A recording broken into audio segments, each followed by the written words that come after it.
Un saludo para todos los que nos siguen a través del canal Católicos para Siempre. Estamos ya montando el sexto video acerca de la Mariología. Seguimos con el libro del cardenal Angelo Amato. Hoy vamos a mirar la relación que hay entre María y el Espíritu Santo. En un primer tema, veamos cómo desde el Antiguo Testamento el Espíritu Santo es concebido como una fuerza, como aquel soplo que da vida al hombre y que conserva la vida, y cómo a través del tiempo Dios va dando al Espíritu Santo a través de sus profetas. Ellos son los que poseen el Espíritu Santo, los dones del Espíritu Santo, los patriarcas, los jueces, los reyes, los héroes del Antiguo Testamento, los artesanos, los sabios, tienen esta experiencia de la efusión del Espíritu Santo. Vemos allí la presencia. Y obviamente en la Santísima Virgen María, en el Nuevo Testamento, vemos a María como esa figura del nuevo pueblo de Dios, ella también recibiendo esa efusión del Espíritu Santo. Hay una cita interesante de el monje cisterciense Esteban de Saley, que dice así, cito: el Espíritu Santo, cubriendo con su sombra y con inefable dulzura a la Virgen, la iluminó y la inflamó hasta el punto con su divino ardor que, plenamente incendiada de amor, no experimentó otra cosa que la plenitud de gracia, cuando sin estrépito irrumpió en su seno virginal para colmarlo de la divinidad. También veremos esta efusión del Espíritu Santo, especialmente en la figura de Jesús, en la figura del Mesías. Recordemos que el Mesías es el que posee en plenitud el Espíritu Santo y también el que nos da el Espíritu Santo. Hay una cita de Isaías que se cumple especialmente en Jesús. Isaías 11 nos dice: sobre él se posará el Espíritu Santo del Señor, espíritu de prudencia y sabiduría, espíritu de consejo y valentía, espíritu de conocimiento y de temor del Señor. Es decir, que los dones del Espíritu Santo es Jesús quien los vive en plenitud de manera especial. En él se cumple esta cita. Y también vemos un cumplimiento en el pueblo de Israel principalmente. Vamos a citar aquí a Joel, cuando Joel profetiza que también ese espíritu será derramado en el pueblo, en aquellos que creen en el Señor. Dice así, de Joel capítulo 3, después derramaré mi espíritu sobre todos vuestros hijos e hijas y profetizarán, vuestros ancianos soñarán sueños, vuestros jóvenes verán visiones, también sobre siervos y siervas derramaré mi espíritu aquel día. Esta es la promesa del Espíritu Santo que se cumple también en el pueblo elegido de Dios. El Espíritu Santo también tiene una connotación muy especial en el misterio de la encarnación. Aquí nos dice el cardenal que hay un derramamiento del Espíritu Santo, obviamente basándonos en la cita del Evangelio de Lucas. Hay un derramamiento en ese misterio de la encarnación. Recordemos lo que nos dice Lucas 1:35. El Espíritu Santo vendrá sobre ti. Estas son las palabras del ángel, dichas a la Virgen. Y el poder del Altísimo te cubrirá con su sombra. O sea que en el misterio de la encarnación vemos esa acción del Espíritu Santo. Y también lo veremos en Pentecostés. Hechos 1:14 nos dice que María oraba allí con los apóstoles, con los discípulos, y esperaban ese Pentecostés. Y hay un derramamiento también del Espíritu Santo en Pentecostés. Y ahí vemos la relación también entre la Virgen María y la Iglesia. En la tradición de la Iglesia, ¿qué podemos decir?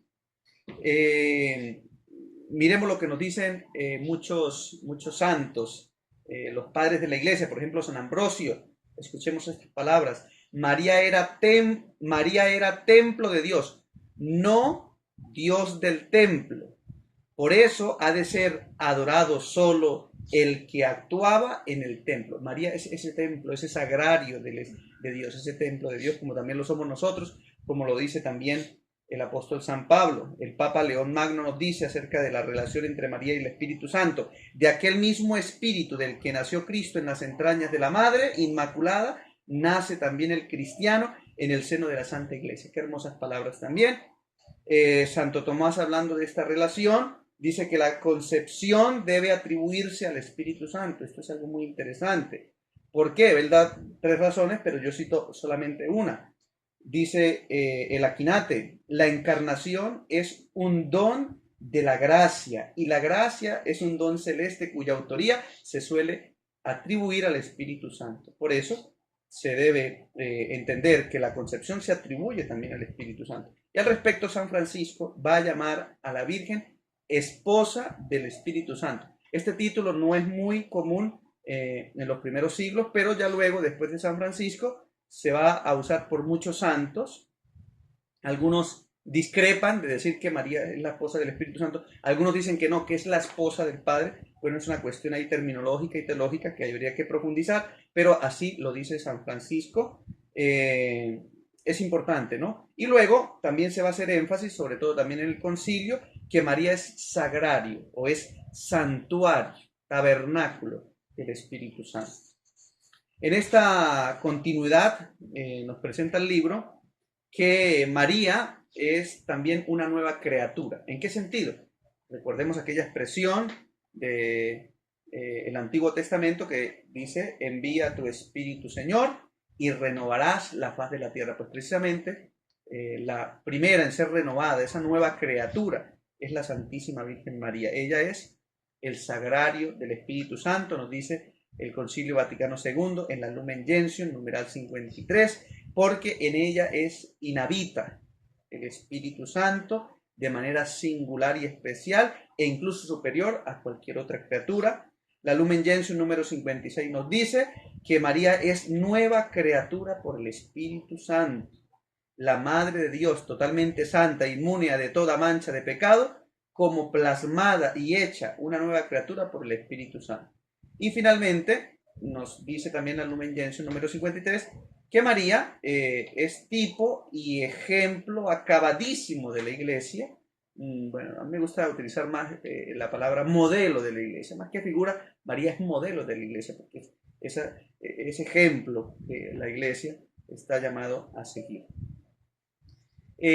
María es la panagia, es decir, la toda santa, y es la obra maestra del panagio, ¿no? Es decir, del todo santo, que es el Espíritu Santo. Esto lo entendemos porque si el Espíritu Santo es el que santifica, pues obviamente María es santificada por obra del Espíritu Santo. Ella es de manera especial la que experimenta esta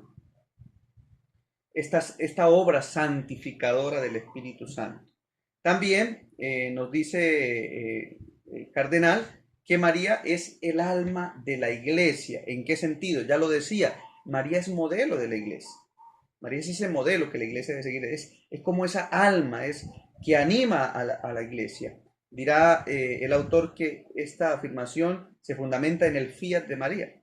Claro, porque la Iglesia, en cuanto esposa fiel de Jesucristo, está plenamente disponible a la palabra y también al amor, como lo hizo la Santísima Virgen María, que es el modelo. También nos presenta a María como rostro materno de Dios. Aquí hay algo interesante que hemos insistido, la parte femenina. No hay un Dios femenino, no hay un Dios masculino, sino es la figura materna de Dios, la figura paterna de Dios que se nos presenta en la Biblia, y se nos habla aquí en el libro que de alguna manera María muestra ese rostro, ¿verdad?, materno de Dios. Nos va a decir, por ejemplo, el documento de Puebla, María ha constituido el gran signo, miremos el término, el gran signo del rostro materno y misericordioso de la cercanía del Padre. Es decir, que María es el rostro misericordioso, el rostro materno de Dios, no por naturaleza, obviamente, sino por figura, porque ella representa esa figura materna también de Dios y esa figura misericordiosa de Dios. María también transparencia, o sea, transparenta el Espíritu Santo. Podríamos decir que si María es santificada, es la panagia, es decir, la toda santa, María es la criatura que mejor refleja la imagen de Dios y la que mejor refleja el Espíritu Santo. Es como ese espejo sin mancha, decimos también a la Santísima Virgen María. Finalmente, María, una vida según el Espíritu Santo. Viendo en el sentido de María como tipo de la iglesia, María análogamente se relaciona con la iglesia de los carismas. ¿Sí? El Espíritu Santo anima a la iglesia con sus dones, carismas, con sus frutos. Pues María también posee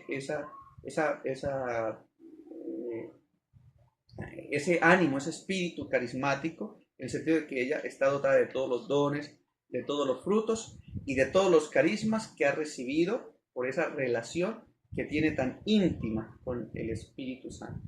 Muy bien, así terminamos este video. Que Dios les bendiga.